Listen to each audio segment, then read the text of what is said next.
கிறிஸ்து இயேசுவுக்குள் அன்பானவர்களே, இயேசுவின் ஆசீர்வாத ஊழியங்களின் மூலம் அன்பின் வாழ்த்துக்கள். கடந்த 5 மாதங்களோ கண்ணை இமை காப்பது போல கர்த்தர் ஒவ்வொரு நாளும் பாதுகாத்து பராமரித்து பயன்படுத்தி வந்திருக்கிறார். இந்த 6வது மாதத்துக்குள் பிரவேசிக்கிற உங்களுக்கும் எனக்கும் கர்த்தர் கொடுக்கிற நல்ல ஒரு வாக்குத்தத்த வசனம் எரேமியா தீர்க்கதரிசன புஸ்தகம் 32ஆம் அதிகாரம் 41வது வசனம். அவர்களுக்கு நன்மை செய்யும்படி அவர்கள் மேல் சந்தோஷமாயிருந்து என் முழு இருதயத்தோடும் என் முழு ஆத்துமாவோடும் அவர்களை இந்த தேசத்தில் நிச்சயமாய் நாட்டுவேன். இப்ப கர்த்தர் இந்த மாதத்துல நம்மளை நாட்டுவேன் என்று வாக்கு பண்ணி இருக்கிறார். அது எப்படி நாட்டுகிறார் அப்படின்னா, முழு இருதயத்தோடும் முழு பலத்தோடும் நாட்டுகிறவர் மாத்திரமல்ல, நம்மளுடைய சந்தோஷத்திற்காக நாட்டுவாராமா. இப்ப தேவன் நாட்டின எத்தனையோ காரியங்களை வேதாகமத்துல பார்க்கலாம். தேவன் ஒரு மனிதனை நாட்டினாலும் சரி, தேவன் தம்முடைய நாமத்தின் மகிமைக்காகவே தான் நாட்டுகிறார். எசேக்கியேல் தீர்க்க தரிசன புஸ்தகம் 17வது அதிகாரத்துல எசேக்கியேலுக்கு விடுகதையின் மூலமாக அந்த நாட்களில இஸ்ரவேலருடைய நிலைமையை தேவன் எடுத்து சொல்லுகிறார். அதாவது கேதுரு மரத்தினுடைய நுனித்தோலை பிடுங்கி கொண்டு போய் வர்த்தக தேசத்துல ஒரு கழுகு நாட்டி விடுகிறது.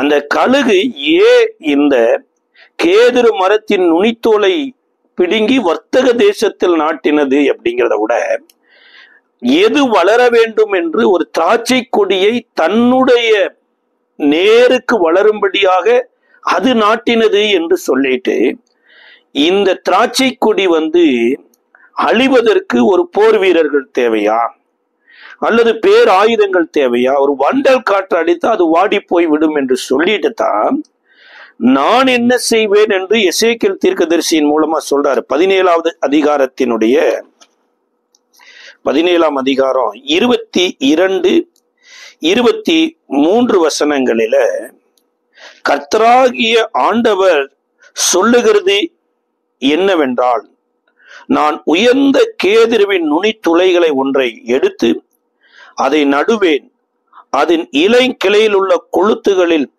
இலசாயிருக்கிற ஒன்றை கொய்து அதை உயரமும் உன்னதமான ஒரு பர்வதத்தின் மேல் நாட்டுவேன். இஸ்ரவேலின் உயரமான பர்வதத்திலே அதை நாட்டுவேன். அதன் கொப்புகளை விட்டு கனிதந்து மகிமையான கேதுருவாகும். அதன் கீழே சகலவித பட்சி தாதிகளும் தங்கி அதன் கிளைகளின் நிழலிலே தாபரிக்கும். இங்க உலகமே தேவனுடையதை அழித்தாலுமே, இந்த உலகத்தை படைத்த தேவன் தன்னுடையதை தன்னுடைய நாமத்திற்காக நாட்டுவாராம். அப்ப அந்த கழுகு எனப்பட்ட உலகம் அல்லது மாம்சம், பிசாசு, இந்த கேதுரனுடைய நுனி இதை பிடுங்கி வர்த்தக தேசத்துல நட்டாலுமே தேவன் தம்முடைய மகிமைக்காக பர்வதத்தின் மேல கேதுருவை நடுகிறேங்கிறார். இப்ப கேதுரு மரம் எனப்பட்டது எதை காண்பிக்கிறது அப்படின்னா, சாலமோனின் நாட்கள்ல கூட தேவாலயத்திற்கு சில மரங்கள் பயன்படுத்தப்பட்டது. அது கேதுரு மரத்தை தான் பயன்படுத்தி இருக்கிறார்.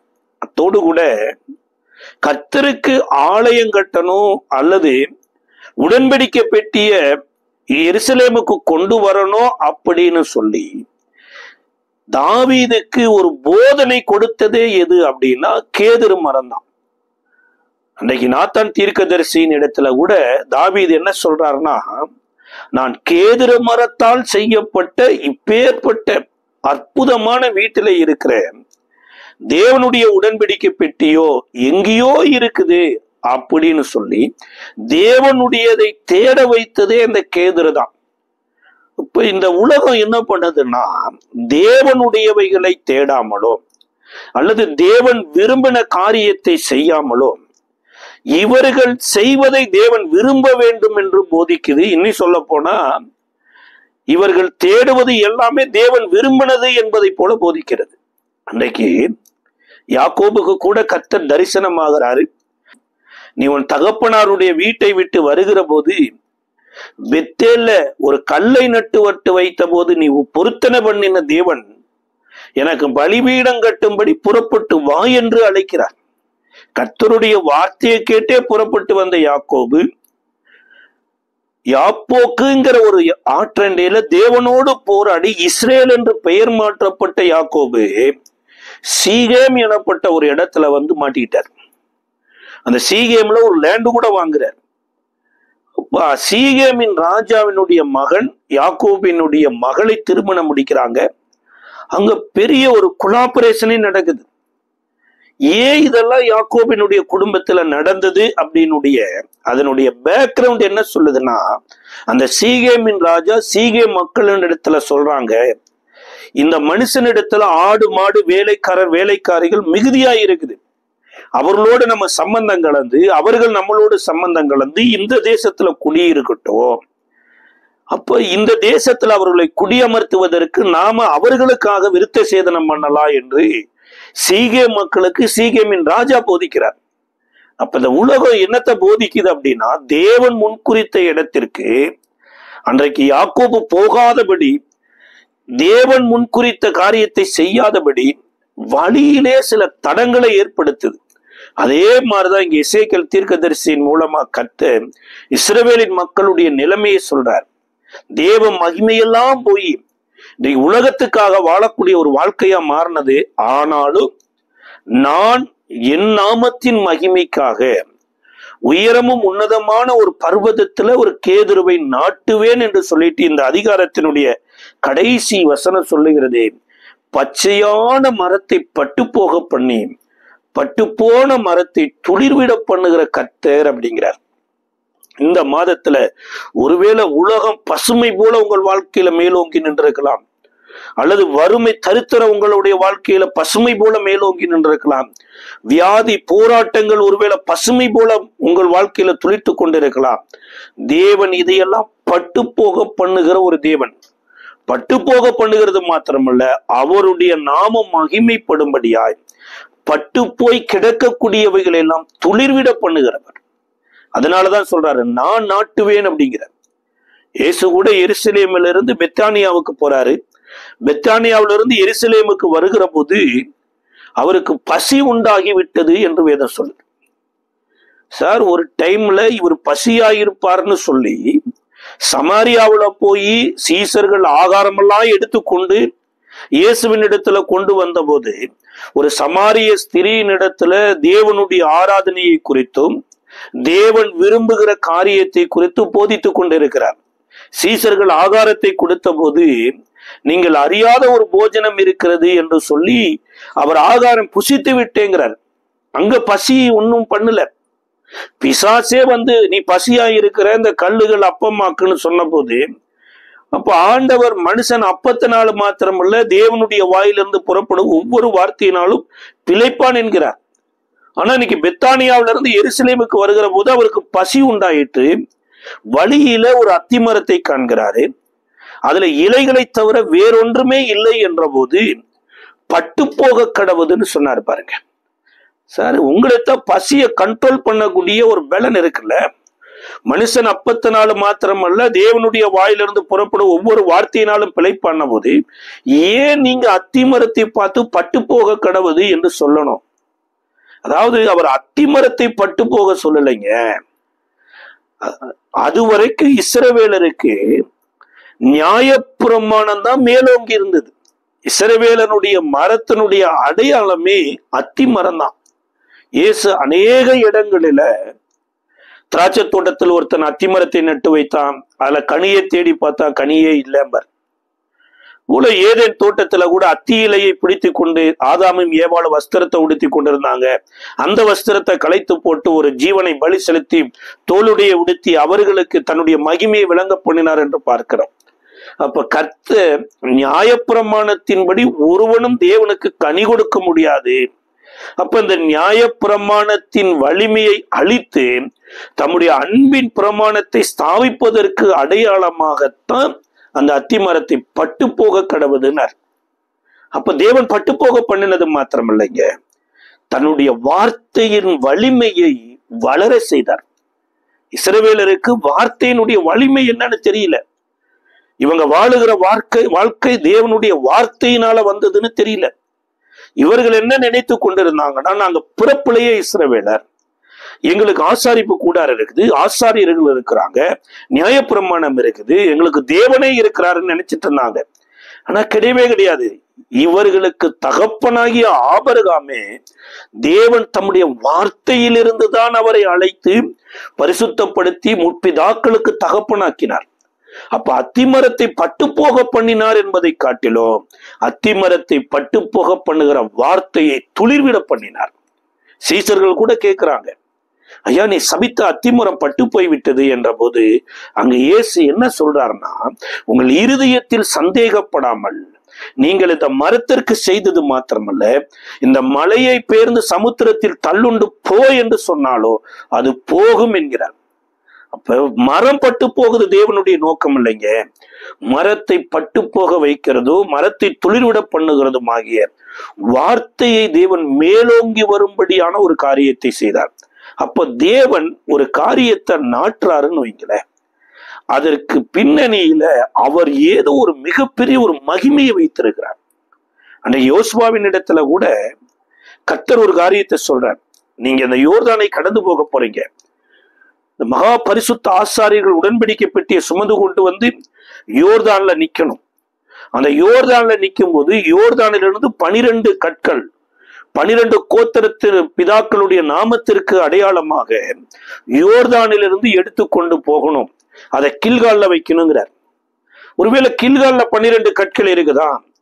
அப்ப கில்கால்ல மாத்திரம் 12 கற்களை நடக்கூடாது, யோர்தானிலேயும் 12 கற்களை நட சொல்றார். இது யோசுவாவின் புஸ்தகம் 4ஆம் அதிகாரத்தினுடைய 9வது வசனம் சொல்லுகிறது, யோர்தானின் நடுவிலும் உடன்படிக்கை பெட்டியை சுமந்த ஆசாரியன் கால்கள் நின்ற இடத்திலும் யோசுவா 12 கற்களை நாட்டினான், அவைகள் இந்நாள் மட்டும் அங்கே இருக்கிறது.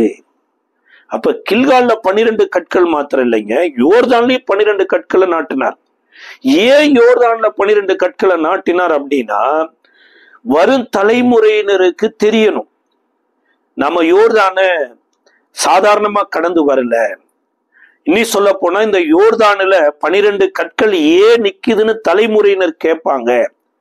அப்ப பிரவாகித்து ஓடிக்கொண்டு இருந்த இந்த தண்ணீரை தேவனுடைய வார்த்தையின்படியே ஆசாரியர்கள் கடந்து வருவதற்கு கர்த்தர் உதவினார் எனப்பட்டதற்கு அடையாளமாகத்தான் தேவன் அங்க கல்லையே நாட்டினார்.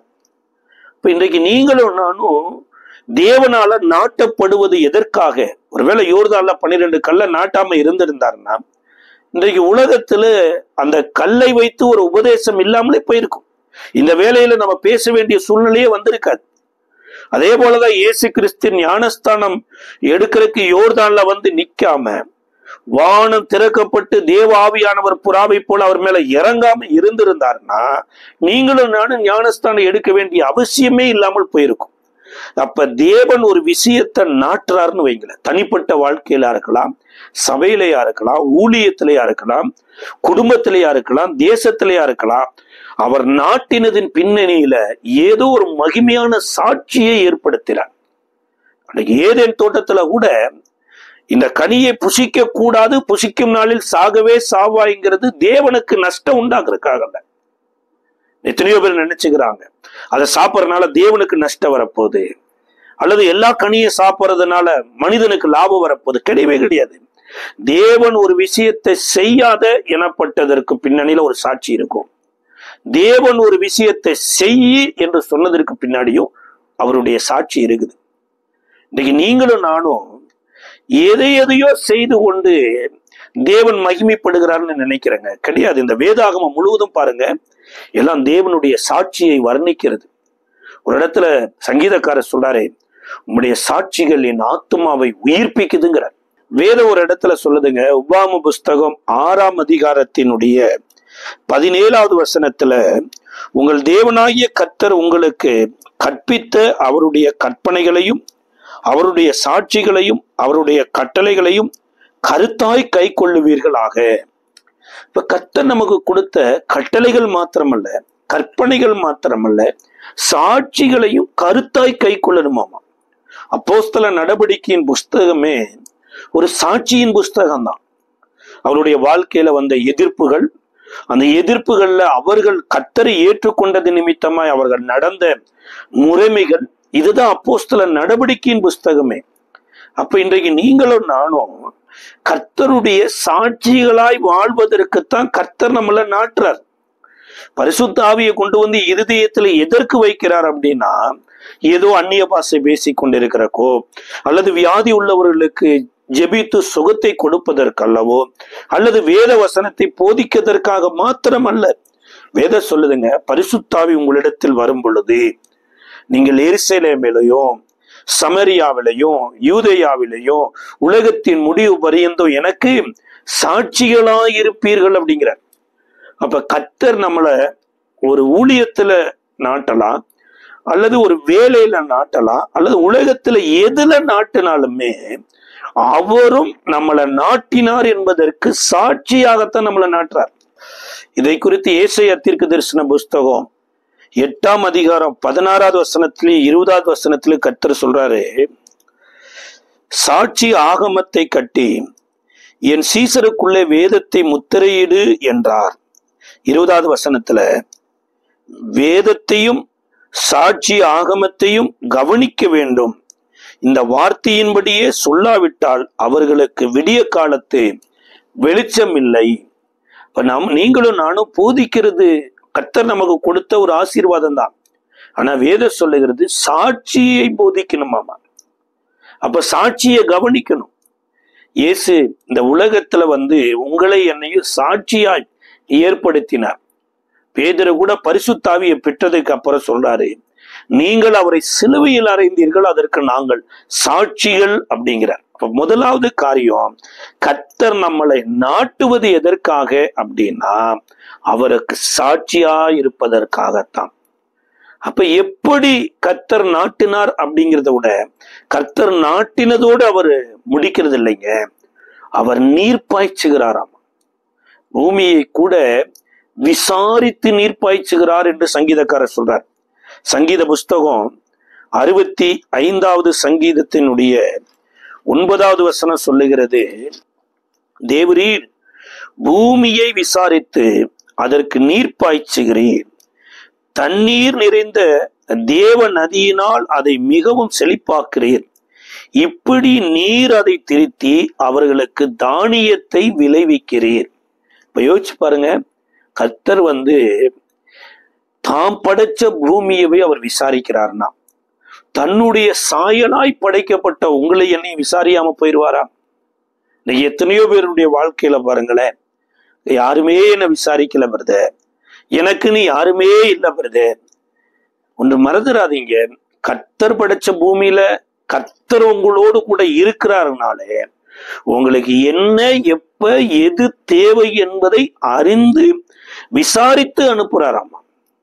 தாவீது கூட தன்னுடைய மகனை குறித்த காரியங்கள் மறந்திருந்தா கூட யோவாப்பு தாவீதினிடத்துல போய் சொல்றார், ஒரு பெண்ணை வைத்து ஒரு ஓமையாக ஒரு நாடகம் மாதிரி நடித்து இருவரும் ஒன்றாக வேண்டுமே என்கின்ற ஒரு திட்டத்தை போடுகிறார். என்னதான் ராஜாவாகவே இருந்தாலுமே, என்னதான் ராஜாவினுடைய குமாரனா இருந்தாலுமே, மனசுல பேசிக்கொள்ளுகிற வார்த்தைகள் சில காயங்களை ஏற்படுத்தியிருப்பாருங்க. இந்த தாவீது அன்புள்ள ஒரு மனுஷன்தான். தாவீதினுடைய மகனாகிய அப்சலோம் கூட வேணுமென்று செய்யல, தன் குடும்பத்துல அநீதி நடந்தது அதனால செஞ்சார். ஆனாலுமே அங்க ஒரு ரெப்ரசன்டியா இருந்து வேலை பார்த்தது யாருன்னா இந்த யோவாப்பு தான். அப்ப விசாரிக்கிற ஒரு ஆண்டவர், ஒரு சில மக்களை கூப்பிட்டு நமக்கு அனுப்பி விசாரித்து நன்மை செய்கிற ஒரு ஆண்டவர். இப்ப பூமியை விசாரித்தது மாத்திரமல்ல, பூமிக்கு என்ன தேவையா இருக்குதோ அதை கொடுக்கிறார். அதுபோல இன்றைக்கு உங்களுடைய வாழ்க்கையில என்னுடைய வாழ்க்கையிலையும் கர்த்தர் விசாரிக்கிற ஒரு விசாரணைன்னு ஒண்ணு இருக்குதுங்க. ஏசாயா 27:3 அக்காலத்திலே நல்ல திராட்சை ரசத்தை தரும் திராட்சை தோட்டம் உண்டாயிருக்கும், அதை குறித்து பாடுங்கள், கர்த்தராகிய நான் அதை காப்பாற்றி அடிக்கடி அதற்கு தண்ணீர் பாய்ச்சி ஒருவரும் அதை சேதப்படுத்தாதபடி அதை இரவும் பகலும் காப்பேன். அப்ப கர்த்தர் நம்மளுடைய வாழ்க்கையில அடிக்கடி நீர் பாய்ச்சணுங்கிறார். இப்ப நீங்களும் நானும் ஒரு செழிப்புள்ள ஒரு தோட்டமா, பாதுகாப்புள்ள ஒரு தோட்டமா, கனி கொடுக்கிற தோட்டமா இருக்கணுமா இருந்தா அடிக்கடி நீர் பாய்ச்சப்படணுமாமா. அன்றைக்கு சமாரிய ஸ்திரீ கூட கிணற்றின் அருகில உட்கார்ந்து இருக்கிறாங்க. அவங்க உட்கார்ந்து கொண்டு இருக்கும்போது இயேசு சொல்றார், இந்த தண்ணீரை குடிக்கிறவனுக்கு மறுபடியும் தாகம் வரும், நான் கொடுக்கிற தண்ணீரை குடிப்பவனுக்கோ மறுபடி தாகமே வராது அப்படிங்கிறார். அந்த பெண்மணி கேட்கிறாங்க, நான் இந்த இடத்துக்கு வராமலோ எனக்கு தாகம் எடுக்காமலோ இருக்கும்படி நீர் எனக்கு அந்த ஜீவ தண்ணீரை தாருன போது இயேசு அந்த பெண்மணியின் இடத்துல சொல்றாரு, உன் கணவனை அழைத்து கொண்டு வா அப்படிங்கிறார். அப்ப அந்த பெண்ணு சொல்றாங்க, என்னோட கணவனே இல்லையே. அப்ப கணவனே இல்லையே அப்படிங்கிறது ஒருவேளை ஊர் உலகத்திற்கு தெரியாமல் இருக்கலாங்க. ஆனா பெண்ணாய் படைத்த ஒரு பெண்ணை குறித்து தேவனுக்கு நல்லது தெரியும். இந்த உலகம் வேணா பெண்ணை எப்படி எப்படியோ பார்க்கலாம். ஒருவேளை சரீர ஆசை இச்சைகளுக்காக பயன்படுத்தலாம், அல்லது உலகத்துல கவர்ச்சிகளை காண்பிப்பதற்கு சில ஆடு விளம்பரத்துக்காக பெண்களை தவறுதலா பயன்படுத்தலாம். சார், ஒரு பெண்ணை இந்த உலகம் எவ்வளவு கேடுகட்ட நிலைமையில கொண்டு போய் காமிக்குதுன்னா, ஒரு சில விளம்பரங்கள், ஏதோ ஒரு கர்த்தருடைய ஊழியக்காரருடைய செய்தியை பார்த்து கொண்டிருக்கிறோம் அல்லது நியூஸ் பார்த்துட்டு இருக்கிறோம், அதுல சின்ன ஒரு விளம்பரம் வருது, அதுல ஒரு வாலிபன் எட்டி குதிக்கிறாரு, அவருடைய அண்டர்வார்ல ஏதோ ஒரு ஆடு விளம்பரம் வருது, அந்த அண்டர்வார்ல இன்ஸ்பிரேஷன் ஆகி ஒரு பொண்ணு அவரை போய் விரும்புதாமாங்க. அப்ப ஒரு பெண்ணை குறித்து இந்த உலகம் எவ்வளவு மோசமான ஒரு காரியத்தை சித்தரிக்குது பாருங்க. ஆனா கர்த்தர் ஒருத்தர் தாங்க இந்த உலகத்துல பெண் இல்லாத உலகமே நல்லதல்ல என்று சொன்னார். முதல்ல ஆதாம படைக்கிற போது எல்லாம் இருந்ததுங்க. சூரியன் இருந்தது, சந்திரன் இருந்தது, நட்சத்திரம் இருந்தது, பொண்ணு விளையிற பூமி இருந்தது, தங்க மரங்கள் இருந்தது, நதிகள் இருந்தது, ஆடு மாடு மிருக ஜீவன்கள் எல்லாம் இருந்தது. இதை ஆண்டு கொள்ளுகிற மனுஷனே இருந்தான். ஆனா ஒரு பெண் எனப்பட்டவங்க இல்லாததுனால கர்த்தர் சொல்றாரு பாருங்க, மனிதன் தனிமையாய் இருப்பது நல்லதல்ல, அவனுக்கு ஏற்ற துணையை உண்டாக்குவேன் என்று ஒரு பெண்ணை சிருஷ்டித்து கொண்டு ஒரு மனுஷனுக்கு கொடுத்த போதுதான் இந்த உலகமே ஃபில்பில் ஆனதுங்க. அப்ப ஒரு பெண் தேவனுடைய பார்வையில எவ்வளவு விலையேற பெற்றவங்களா இருக்கிறாங்க. ஆனா அந்த பெண்ணுக்கே தன்னை குறித்த ஒரு தெளிவு கிடையாது. ஒரு 5 புருஷனோட வாழ்ந்தாச்சு, இன்றைக்கு 6வது ஒரு புருஷனை ஒரு சப்ஜெக்டா வச்சிருக்கிறாங்க. ஏசு அதை அறிந்துதான் சொல்றார், உனக்கு 5 புருஷர்கள் இருந்தார்கள், இப்பொழுது இருக்கிறவனும் உனக்கு புருஷன் அல்ல அப்படிங்கிறார். அப்ப ஜீவ தண்ணீரை கொடுப்பதற்கு எதுக்குங்க புருஷன் தேவைப்படுது அப்படின்னா, பாவத்தை விளைவிப்பதற்கு பரிசுத்த ஆவி தேவையப்படாதுங்க. ஒரு இடத்துல வேதம் சொல்லுகிறது, பாவம் பெருகின இடத்தில் தேவ கிருபை வெளிப்பட்டது அப்படிங்கிற. அப்ப பாவம் பெருகிற இடத்துல தேவ கிருபை வெளிப்படுதுன்னா, ஒருவேளை இன்னும் பாவம் செய்யறவங்க இன்னும் பாவம் செய்யட்டுமா அப்படிங்கறக்காக இல்லைங்க. அந்த பாவம்னு என்னன்னு அறிகிற ஒரு அறிவே கிருபையினாலதான் வருது. நம்ம ஒரு காலத்துல பாவத்தை தண்ணீரை போல விரும்பி குடிச்சிட்டு இருந்தோம். பார்க்கிற படமா இருக்கலாம், பேசுகிற வார்த்தையா இருக்கலாம், சிந்திக்கிற சிந்தனையா இருக்கலாம், எல்லாமே. ஏன் அப்படின்னா நாம அப்படி இல்லைங்க. நமக்குள்ள பாவ பிரமாணம் எனப்பட்ட ஒரு பிரமாணம் இருந்தது. இத தாவீது ஒரு இடத்துல கூட சொல்றாரு, என் தாய் என்னை பாவத்தில் கற்பந்தரித்தால் துர்க்குணத்தில் உருவானேங்கிறார். ஆனா கிறிஸ்து இயேசுவுக்குள்ள என்னைக்கு ஞானஸ்தானம் பெற்று அவருக்குள்ள அடக்கம் பண்ணப்பட்டு அவருடைய ஆவியை பெற்றுட்டோமோ, இந்த கிருபையின் ஆவி வந்ததுக்கு அப்புறம் பாவம் என்ன பரிசுத்தம் என்ன என்பது கிருபையின் ஆவியில தெரியுது. அப்ப பாவம் பெருகிற இடத்துலதான் கிருபை வெளிப்படுதுன்னா, இது பாவம், இது தேவனுக்கு பிரியமில்லை என்பதை வாழ்ந்து காண்பிக்க பண்ணுகிறதுக்கு தான் கிருபையை கர்த்தர் கொடுக்கிறார். இப்ப இங்க வேதம் சொல்லுது, இந்த அம்மா இதை பெறவே இல்லை. அப்போ முதலாவது நம்மளுடைய இருதயத்துல தேவனுக்காக வாழணும். இந்த ஜீவ தண்ணீர் தேவனுக்காக வாழ்வதற்கு கொடுக்கப்பட்டது என்பதை தீர்மானிக்கும் போதுதான் அந்த தண்ணீரை பாய்ச்சறார். அந்த தண்ணீர் எப்ப ஏதோ ஒரு வாரத்துல ஒரு நாள் குடிச்சா போதாதுங்க, அல்லது மாசத்துல ஒரு நாள் கம்யூனியன் எடுக்க போகிறோம், ஒரு சுத்திகரிப்பு கூட்டத்துல போய் ஆவியை பெற்றுட்டு வந்தோம், அது கிடையாது. எவ்ரி டே எவ்ரி செகண்ட் தேவனுடைய ஆவியினால நம்ம நிரப்பப்படணும், தேவனுடைய ஆவியினால நடத்தப்படணும். அங்கதான் எதுவும் நம்மளை சேதப்படுத்தாது பாருங்க. அப்ப எதுவும் சேதப்படுத்தாத ஒரு வாழ்க்கை வாழுகிற போது வேதம் சொல்லுதுங்க, அவர் நீர் பாய்ச்சி எதுவும் சேதப்படுத்தாதபடி காக்கிறாராமா. யோசுவாவின் புஸ்தகம் 15வது அதிகாரத்தினுடைய 19வது வசனத்துல கூட காலேப்பினுடைய மகள் எனக்கு நீர்ப்பாய்ச்சலான ஒரு தோட்டம் வேணும்னு கேட்கிறாங்க. எனக்கு இதுவரைக்கும் நீ வறட்சியான நிலத்தை கொடுத்துட்டீரே, எனக்கு ஒரு நீர்ப்பாய்ச்சலான தோட்டத்தை கொடுன போது அவங்க அப்பா சொல்லல, இவ்வளவுதான் உனக்கு, இதுக்கு மேல ஒண்ணும் கிடையாதுன்னு. ஒரு தகப்பனிடத்துல ஒரு பிள்ளை கேட்குது, எனக்கு இது வேணும்னு. உடனே யோசுவாவின் புஸ்தகம் 15வது அதிகாரத்தினுடைய 19வது வசனம், அப்பொழுது அவள் எனக்கு ஒரு ஆசீர்வாதம் தர வேண்டும், எனக்கு வறட்சியான நிலத்தை தந்தீர், நீர்ப்பாய்ச்சலான நிலத்தையும் எனக்கு தர வேண்டும் என்றாள். அப்பொழுது அவளுக்கு மேற்புறத்திலும் கீழ்ப்புறத்திலும் நீர்ப்பாய்ச்சலான நிலங்களை கொடுத்தான். இதை நியாயாதிபதிகள் 1வது அதிகாரத்தினுடைய 15வது வசனத்திலே சொல்றார்.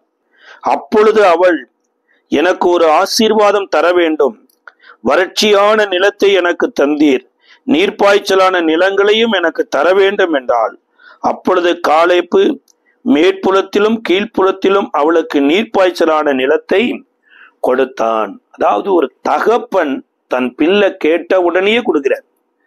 ஆனா அங்க இயேசு ஜீவ தண்ணீரை கொடுப்பதற்கு அந்த பெண்மணிக்கு என்னத்தை கொடுக்கிறார்னா, அந்த ஜீவ தண்ணீரினுடைய மேன்மை என்ன என்பதை போதிக்கிறார்.